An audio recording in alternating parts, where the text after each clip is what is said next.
All right, well, good morning, and we're excited to see you again. And we're back into our series called Amazing Grace.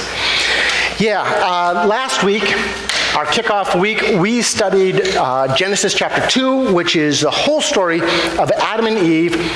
First Adam and Eve being introduced to each other, and then living in this sense of perfect connection where they lived together, and they were naked and they felt no shame because they had a perfect relationship, and they had a perfect connection with each other and with God, and there was this sense of freedom and joy and love.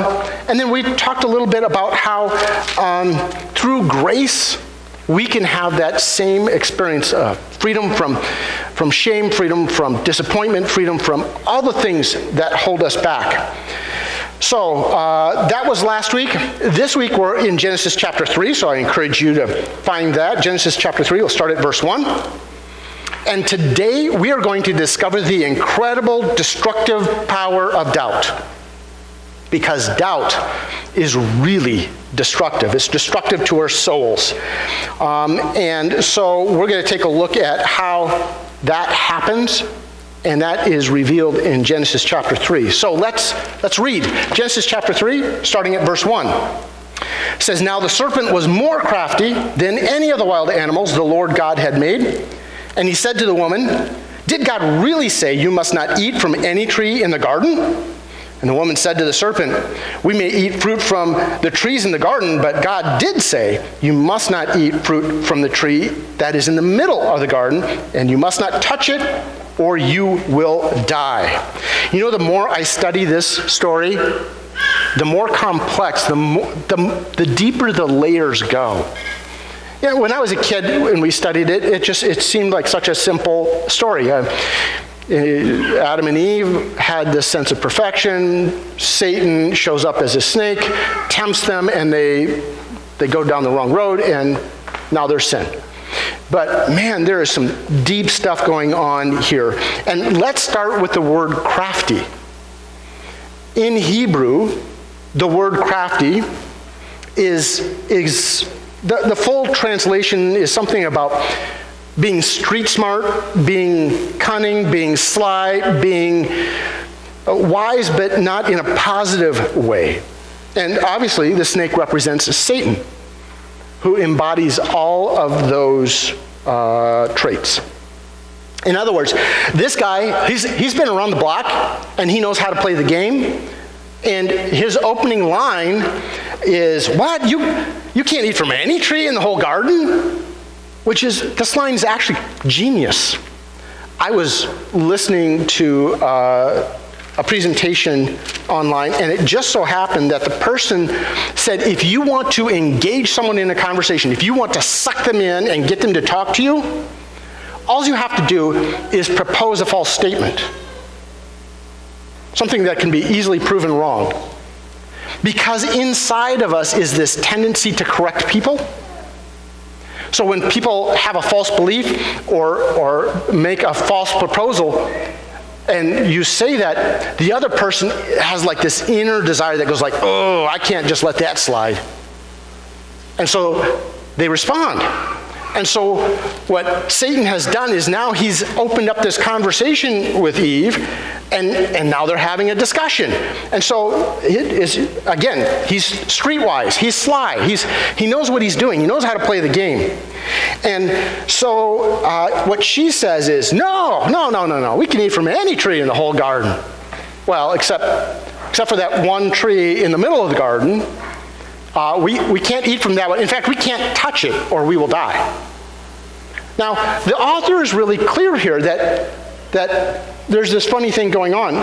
Eve is correcting the false theology or the false perspective of the snake, but she adds her own false picture to what God said. She adds the whole thing of we can't touch it. And where did that come from? Because that wasn't part of God's instructions. So did that come from Adam? Did he tell her wrong? Did Eve just add that on her own? Like, we don't know, but it is interesting that the author makes sure that we know that she has added that one little extra tidbit to the instructions. And so now that Satan has engaged Eve in a conversation, he's going to continue that conversation, and we'll pick that up in verse 4.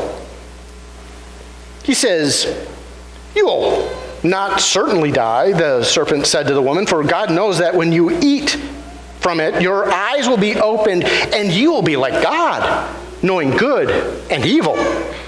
Okay, so he's got her engaged, and he's like, you aren't going to die. The reality is that God is holding out on you, and if you eat from it, you're going to be wise, and you're going to be like God. Now, here's the interesting thing about Satan's comment. He's kind of telling the truth, and he kind of isn't. You know, it isn't a full, bold-faced lie. It's kind of a half lie. And so let's pick apart his statement here. He starts out with, "You will not certainly die." And if you read the Hebrew, in the Hebrew, the way to indicate like you're going to die is to say die twice. So you're going to die. But when you do that, it's like you're going to die immediately. And Satan's like, well, no, you're not going to die immediately. So he's kind of telling the truth, because obviously they don't physically die immediately, but they do die spiritually, and eventually they do physically die as well. And so he's kind of half truth there. And then the second part of that statement, he says, God knows that your eyes will be opened. This part is absolutely true. God does know that. God knows that they're going to have a new layer of understanding that they have never had before. Now, Eve is thinking, ooh, this form of wisdom must be really good and cool. And that's where her expectations of what this wisdom is going to do versus the reality of what this wisdom is going to do are two completely different things. So she has false expectations, but what he says is true. And then the last section of that is, you will be like God. And that is 100% false. But it's false for a reason that you might not expect. It's false because they are already like God. This story has made it very clear that they were created in the image of God. That means that they're like God. And so it's false that they're going to be any more like God by doing this, and yet he's got them believing that that's the number one aspect of the whole thing, is that they're going to be one step closer to being like God, that they're going to run their own lives, and that it's going to be awesome. He's basically sold them on the concept of, you know what, you guys are good, but you need to be more. You need to be better. You need to be more wise. And our society sells us on, you need to be more, right? We're constantly being told that we're not adequate the way we are.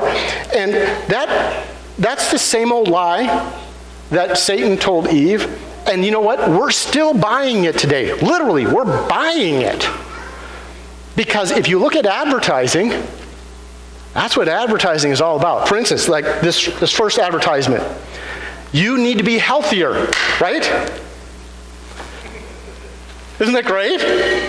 You need to be healthier, so you need to buy our product, which isn't healthy at all, to eat these organic items, right? And then you need to be younger. You need to look younger. You need to feel younger. And so, buy the product that erases those lines and makes you younger. You need to be more.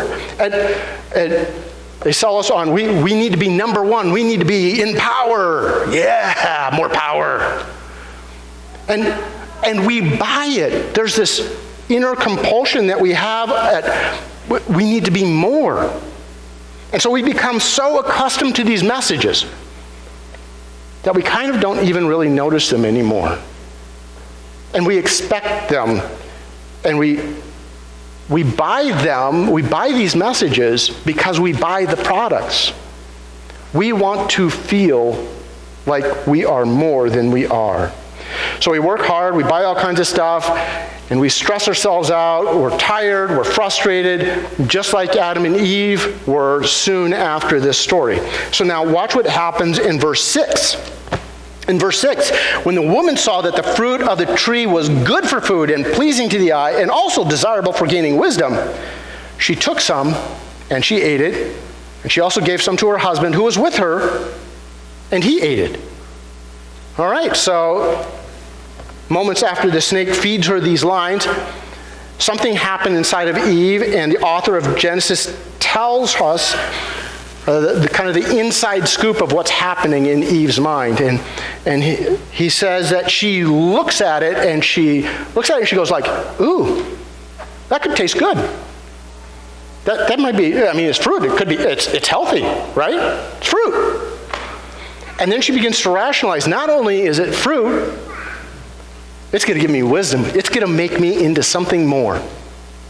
I'm going to be smarter because of this. And so then after she rationalizes it, she actually takes it. In other words, she touches it. I'm not dead. Ha! Look at that. Maybe there's some validity to what this guy's telling me. And she takes a bite.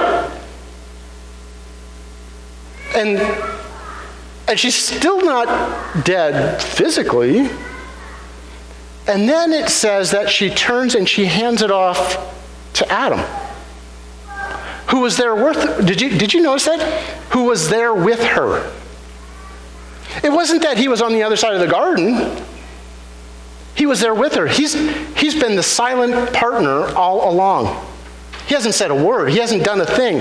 And the interesting thing is that Adam was created as the manager and maintenance guy of the garden, right? In other words, he should have taken the lead. He should have stepped in. He didn't play his part. And in fact, when she hands it to him, this helpmate that was given to him hands him a helping of forbidden fruit, and he joins in. In other words, he follows her instead of following God. And so, things change. And I'm going to make a suggestion here that the fruit itself wasn't poisonous. That the fruit itself didn't have some magic powers that gave them the understanding of good and evil. It was the very act of going out and doing what God told them not to do that taught them the concept of good and evil.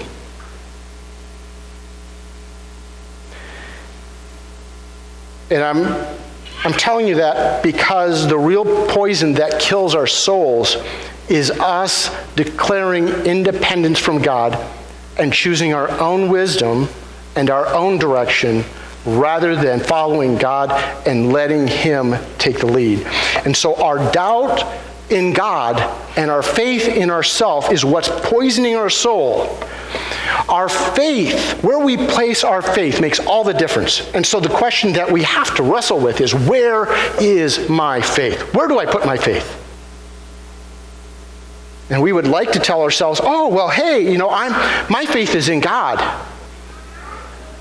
But is it? Is our faith in God? Or do we end up doubting God? Do we doubt God's motives? Like, is God holding out on me? Does God have my best in heart? Does God really love me? Like, does He really love me? Does He have the power to deal with the situations that I'm feeling and wrestling with? Or do I need to take control of it? Do I trust His wisdom? Is He really smart enough to tell me how to live my life? And do I trust Him enough to live it? Because in our average day, how much of the time do we really spend trying to do it in coordination with God? And how much of it do we basically do on our own, all independent, living our own life.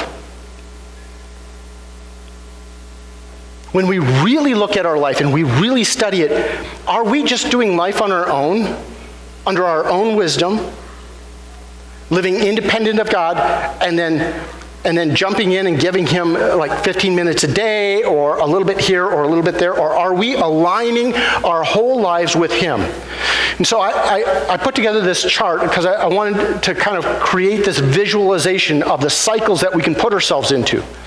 Just like Adam and Eve, we stand at choices every single day to either live by the tree of the knowledge of good and evil, or by living by the tree of life. Are we going to do this in coordination with what God wants, or am I just going to do this on my own, living my own way, making my own decisions because I'm in control? And when I decide to do it under my own control, what ends up happening is I end up dealing with the fear, the guilt, the shame of those independent decisions. And I feel separated from God. And I live with insecurity, because we're going to see insecurity show up in just a minute. And what happens is I begin to recreate, trying to get control of my life, and I work harder and harder at trying to live the life that I want it, the way I want it to be, and I'm struggling more and more and ending up in the same cycle. Or am I going to switch over to the other life cycle where I surrender to God, I follow him, I obey him, I feel his love, his grace, his acceptance, his guidance, and I live in the security of God is in control, he knows what he's doing, he loves me, and I don't have to worry about setting my own identity and doing my own thing, and so there's this sense of security in him, and then the result is I live out this new creation.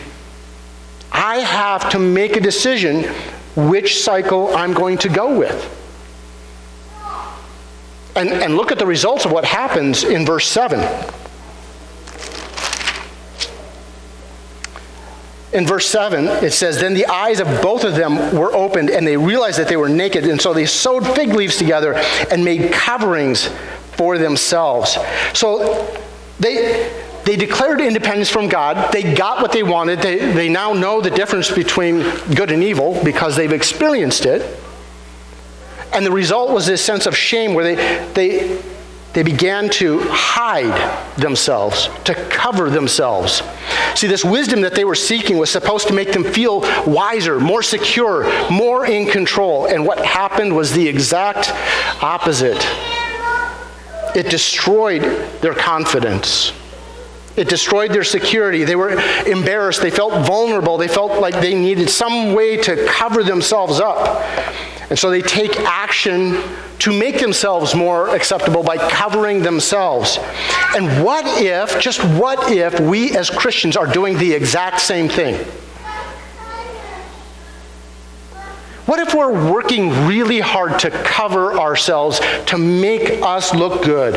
What if we're hiding what's going on inside of us as a way to feel more secure and to live up to the expectations of what should be happening in our lives?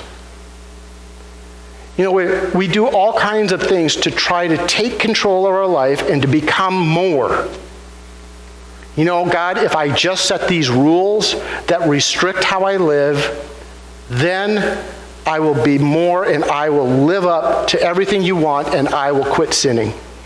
Or God, if I get an accountability partner, then I will have the power to quit sinning. Maybe if I pray longer and pray harder and read my Bible more, maybe then I will quit sinning. And maybe there's something I can do that will help me control life more, that I can feel this sense of security. And we try and try and try, and it becomes counterproductive, and we become more and more frustrated because we can't seem to measure up. And that is why grace is so amazing. That's why we're talking about the amazing power of grace. Because grace comes in And it changes my heart. It transforms how I think and sets me free from this whole thing of needing to control things, where I can truly surrender to God and let him take control. And instead of trying harder, we end up trusting more. And the more we trust, the more free we become in God and in our lives.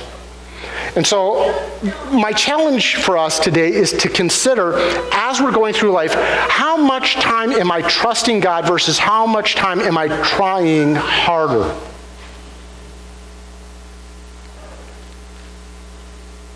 Because trying harder doesn't work. And yet, in the average church, on the average Sunday, the average sermon is going to say, if you do these 3 steps, you will be more like God. And we've bought the lie. Freedom comes through trusting in Jesus. And we become distracted because we keep trying harder to follow him instead of trusting him more to transform us into what he wants us to be. I'm going to give you just a minute to bow your head, to pray, to connect with God, talk to him. Where are the areas that you have found failure and frustration? Where are the areas that you don't trust Jesus? Where are the areas where you're trying to take, desperately working hard to control, and you can't do it? Come in front of him and talk to him about trusting him to work inside of you. Let's pray.